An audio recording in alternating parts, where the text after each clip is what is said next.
Welcome to the Tough Decisions Network for Entrepreneurs. I'm Dan Handford, and my wife, Dennae, and I interview successful people sharing stories behind tough decisions that they've had to make along their journey as an entrepreneur.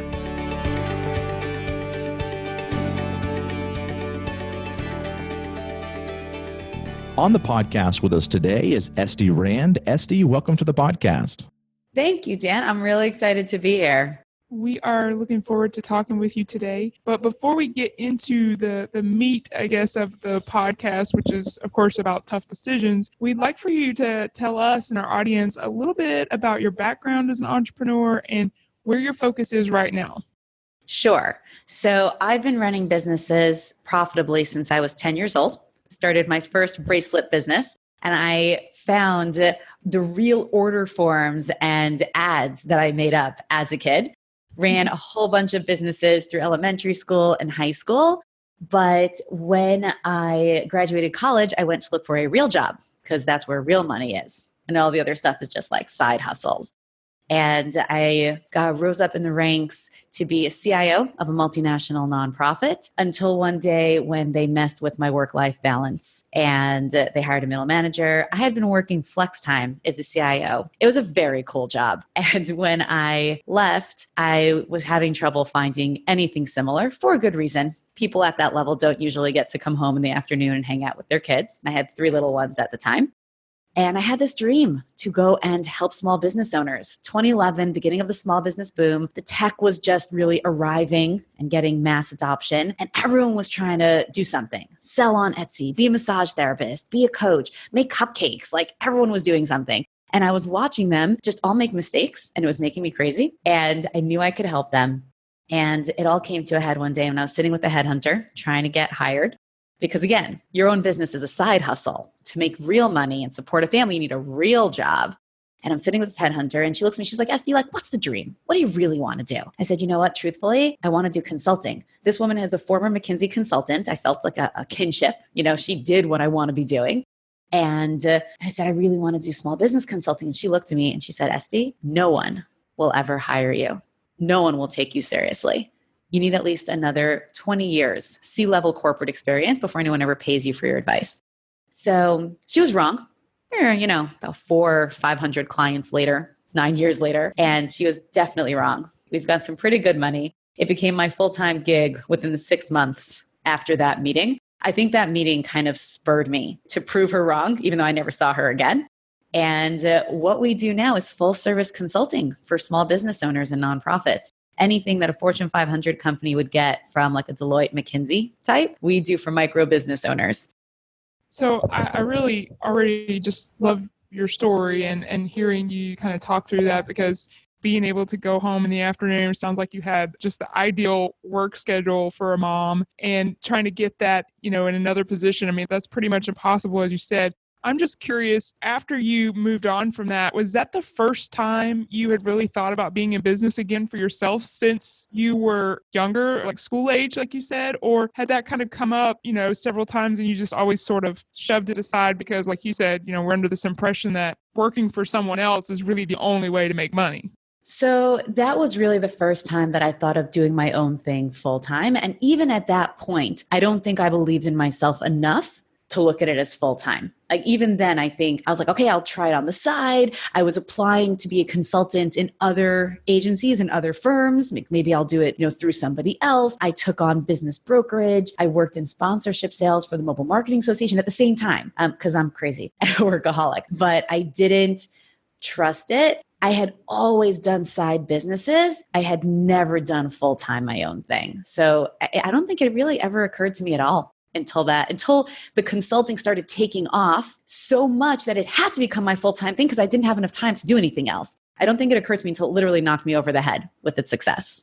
Well, and I'm sure that along the way, you've had some tough decisions to make, and we want you to dive into one to get us started that we call the sore thumb tough decision. So it's a decision that you had to make that did not have that good of an outcome. And I want you to talk to us a little bit about some of the lessons you learned going through that. Oh, I have a really good one. So like I said, the dream, even when I started it, was full service consulting. So, like sometimes you have that split in your brain where like you have this vision and a dream, but there's a big part of you that doesn't know that you'll really ever get there. But the dream was to do full service consulting because small business owners only ever get to use independent freelancers or independent agencies. And the financial arm doesn't talk to the marketing arm, doesn't talk to the systems and staffing arm, doesn't talk to the business strategy arm, and they get conflicting advice and it just ruins everything. And so I wanted to bring it all in one place, but I'm one person. I'm a freelancer. I was just getting started. So I started to make partnerships. And the tough decision was, okay, do I hire somebody or do I partner? And I decided I'm going to partner with whoever I see that looks like they're capable instead of, bringing in-house and training and or just kind of telling the client, listen, I'm not there yet. I'll advise you on the marketing strategy, on the type of design, but I won't do it for you. And I made the decision, no, I'm going to partner. I met a guy at a trade show. His stuff looked gorgeous. He was a printer and they also had graphic design. And I was like, he's great. And so I was like, okay, I am going to partner, not hire and not just send them away. And it was a nightmare because what I did not know was that this guy had a partner up until about a month before I met him. The guy that I met was the technical arm. He ran the print shop. He did all of the billing and the financial and the strategy, and he had not a creative bone in his body. And his partner was the creative guy, and that's why all their stuff was gorgeous. And when I brought him in to do a logo, it was so bad. It was so bad. And I put my name on him. Like I gave him my stamp of approval and I billed the client. I wasn't smart enough to say, hey, listen, I found this guy. Check him out. Maybe you'll want to use him. I was like, no, I found this guy. Listen, you'll pay me X. And I made a deal with the guy so I'd get a little bit off the top. And I took it in and it went so bad. It was so bad. I lost so much money there. Well, I would think that in that situation, I mean, correct me if I'm wrong, but that was probably a situation that allowed you to learn how to vet people before bringing them on as partners. And it was probably more of a contract partnership. It wasn't like you gave them a piece of your business, right? Correct. Yeah. It was just a contract partnership. But the lesson learned, and we've done this all the years since then, any new vendors, any new freelancers or independent contractors do internal work first. I always have them work on company project or personal branding projects before we ever use them for client work. That's a great tip, to kind of give them a little bit of a test. We sometimes talk about doing that with employees too before you bring them on. Give them something to do ahead of time so you can see what their skill is like before you actually say yes and bring them on full time. Oh, for sure. Every time I hire, I do a skill test. People think I'm crazy. But I'm like, listen, if I'm hiring this person to do admin, I need to know how fast they type. You'd be surprised, especially with today's younger generation. Sorry, guys, but they're thumb typing on their phones all day. And when you give them a keyboard, listen, I type at like 70 words per minute. That's like a little bit fast, right? Average is like 40. I brought someone, I'm like, I don't know, how bad could it be? She's like, I'm a really slow typer. I'm like, how bad could it be? I'm like, you know what? Just do this little typing test. I just want a baseline. This is not a judgment. I want to know what we're working with. She was 17 words per minute. I'm like, I'm not paying you to type anything. Because some way, somehow we figured out how to get worse at keyboarding and better in all this tech. I'm not sure how that happened. That's terrible. Totally. But again, if someone's job is going to be writing stuff, I'm paying you. Listen, you write half as fast as the average person. So I'm going to pay you half as much. They definitely need dragon natural speaking. Yes. Oh, I remember when that was new. Oh my gosh, that was the coolest invention. You talk to your computer and it'll type for you? No way. Now we just have VAs. That's very true. Well, that's a great tough decision to learn. I'm sure that it has saved you hundreds, if not thousands, if not millions of dollars in the future of, lost opportunities or lost, angst by hiring somebody that you really should have hired to begin with. For sure. It has since then. You know what? It was a cheap lesson in comparison to what it saved me. No doubt. For sure. That's a great way to look at just about all mistakes too. If you can learn a lesson from that you can take forward, then really it was worth it. For sure. Let's shift here a little bit and talk about a tough decision that had a really good and positive outcome and some of those lessons. Sure. So recently, one of my staff people asked for a raise, and she's already being paid nicely. Let's just say, definitely being paid well for the type of work she's doing.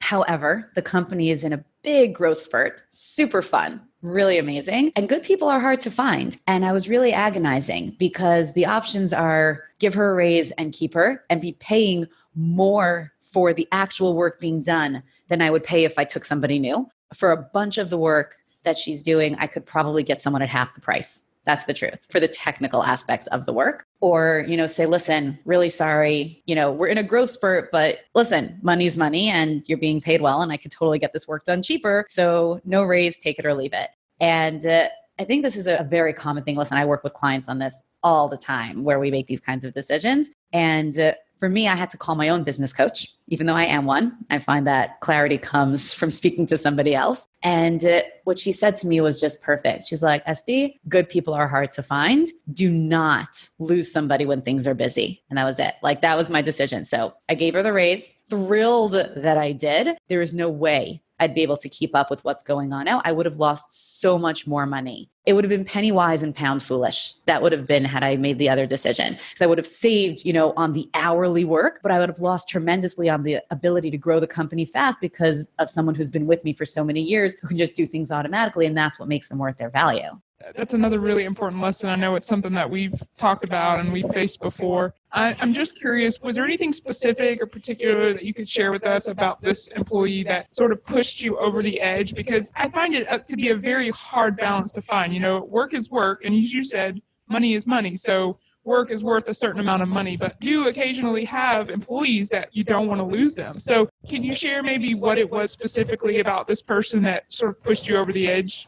Sure. So she's been with me for probably close to 4 years now. She knows the company inside out. She knows me really well, and she can be my voice. And that is what made it invaluable because my time is at a premium right now. And anything that I need to do costs way more than something someone else needs to do, if that makes sense. So if she can be my voice, she can respond to requests for me. She can respond to emails. She can take things over for me. Any new hire is going to take months to years to get to that level. And so the trade-off in time was going to be completely not worth it. So even though the technical work, right? Someone who can send an email, someone who can respond to social messages. Yeah, I could get someone to do that cheaper. Someone who can respond in my voice, who knows how we run things in our company, who knows the type of tone we like to use with our clients, who knows our processes.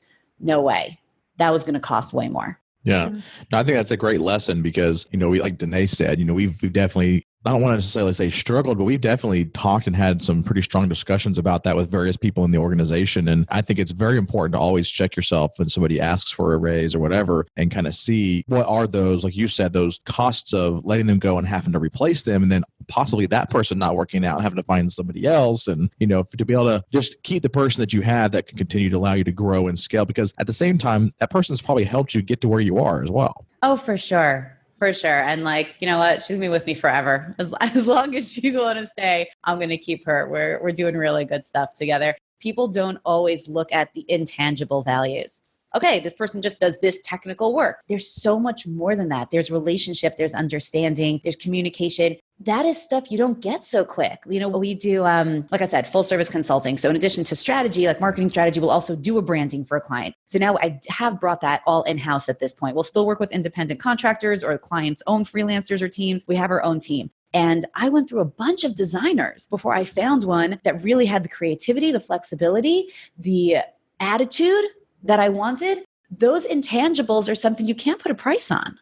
Estie, share with us some of the strategies that you like to use when you are facing a difficult decision. One of my favorite strategies is something I made up, and I call it the pro-con matrix. A lot of people make pro-con lists. I teach this and I use it all the time. So you make a pro-con list, right? You put your little T in the middle, you put pro on one side, con on the other side, you make your list. And then you look and you're like, whoa, there's 7 pros and only 4 cons, must be a good idea. But it doesn't sit right. And the reason is because they're weighted differently. So what I do, myself and clients, is we make a matrix. Next to the pro list, I put another column with space for numbers. Next to the con list, I put a column with space for numbers. And then we rate each pro and each con with a number of 1 through 10. How significant is this? Not how good or how bad, how significant. So let's say I'm making this decision about the staff person, like I said. Let's say it's I want to keep her. That was what I wanted to do. I wanted to keep her. I was looking for a reason to make it worth it to give her the raise. So pros to keeping her: she's able to help me grow the company. She really knows me inside out. You can be my voice. Cons: more expensive,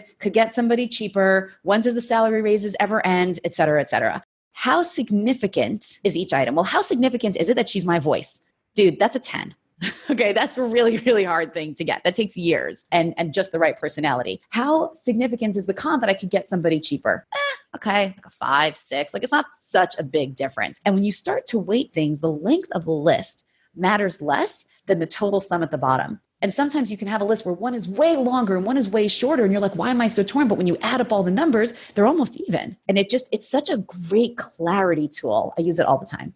That's really neat. I like that. And I don't think we've ever heard anybody say that particular strategy. So I really like that because you're so right. It's kind of like, what's the worst case scenario and the best case scenario, and what's the significance of that worst case scenario? Like, is that something you can live with? And if it is, then so be it. If it's not, then you want to try to avoid that. But I really like that, weighting them and giving them different levels of importance. We're going to take a quick break and hear from one of our show sponsors. When we come back, we'll talk to Estie about some of her favorites as it relates to her life as an entrepreneur.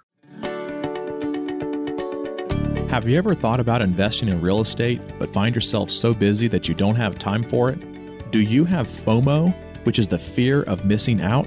At HanfordCapital.com, we help investors with passive real estate investments that project better returns than traditional investment vehicles such as the stock market. If you'd like to find out more about our passive real estate investments, visit HanfordCapital.com. That's HANDFORD Capital.com. We will jump on a call with you to discuss your investment goals and to see if our investments are a good fit for you. This advertisement is not to be construed as an offer or recommendation to buy or sell a security. Visit HanfordCapital.com. And we are back with Estie Rand. Estie, we're going to go through a series of quick questions and answers that we call the trifecta. And I want you to start us by telling us about your favorite technology that you use in business that helps make your life easier every day as an entrepreneur. So my favorite tech right now is probably WhatsApp. We use it like Slack. We use it like texting. We use it like conversations. My entire team is virtual and we live in WhatsApp. We probably should move into Slack, but right now WhatsApp is just my absolute favorite tool. Can you share one quote that you've heard that has helped you as an entrepreneur? One of my favorite quotes of all time is "Keep your face to the sunshine and you'll never see the shadows" by Helen Keller. And a favorite book that has helped you make better decisions as an entrepreneur? 7 Habits of Highly Effective People. Habit number 2, seek first to understand and then be understood. Game changer in everything you do in life, but especially as a coach and consultant. Listen first, speak third. Listen second too. And is that Stephen Covey? That is Stephen Covey, although I will tell you a bit of embarrassment that I have only read his son's version. Sean Covey wrote 7 Habits for Highly Effective Teens. I read it when I was 17 years old, and I never felt the need to read the adult book. The kids' book became my Bible. Loved it.